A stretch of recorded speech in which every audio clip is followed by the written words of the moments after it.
রমজান মাস কোনো স্মার্টফোন ব্যবহার করবেন না, নেট কানেকশনের সাথে সংযুক্ত থাকবেন না। যাদের নেটেই কাজ, নির্দিষ্ট সময় কাজের সময় করবেন, এরপরে টোটালি বন্ধ করে দিবেন। বাসার রাউটার বন্ধ করে দিবেন, নির্দিষ্ট সময় চালিয়ে বাকি সময় বন্ধ করে রাখবেন। ডিসিশন নেন, দেখবেন আপনার রমাদানের অন্য 10টা-20টা প্রস্তুতির চাইতে এই একটা প্রস্তুতি আপনার রমাদানকে অনেক বেশি অর্থবহ করে দিবে ইনশাআল্লাহ। দ্বিতীয়ত, রমাদান মাসে আনহেলদি, অস্বাস্থ্যকর এবং আমাদের জন্য ক্ষতিকর এবং অপ্রয়োজনীয় অতিরিক্ত খাবার গ্রহণ করা থেকে রমজানে বিরত থাকে।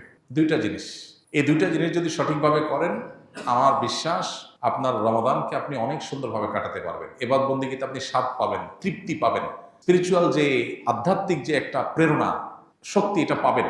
এই যে চোখের জেনা হয়, ডোপামিন সোশ্যাল মিডিয়াতে একটার পর একটা আনন্দ, বেদনা, হাসি, বিভিন্ন ইস্যুগুলো আমাদের মনোযোগকে বিভিন্নভাবে বিক্ষিপ্ত করে ফেলে।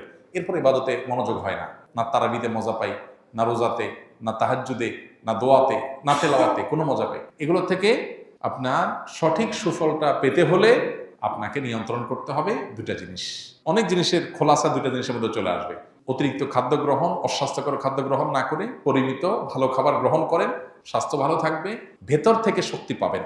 আর খাবার যখন এলোমেলো হবে, ওইটা মানুষের আধ্যাত্মিক শক্তিকে ধ্বংস করে দিবে। এবং তার সাথে মোবাইল ফোনের নিয়ন্ত্রণ, এই দুটা জিনিস ডিসিশন নেন এবং আপনি লিখে রাখেন, ইনশাআল্লাহ হবে ইদনিল্লাহ আপনার জীবনের শ্রেষ্ঠ রমজান আপনি কাটাতে পারবেন এই দুইটা প্ল্যান করার মাধ্যমে। আল্লাহ আমাদেরকে তৌফিক দান করুন।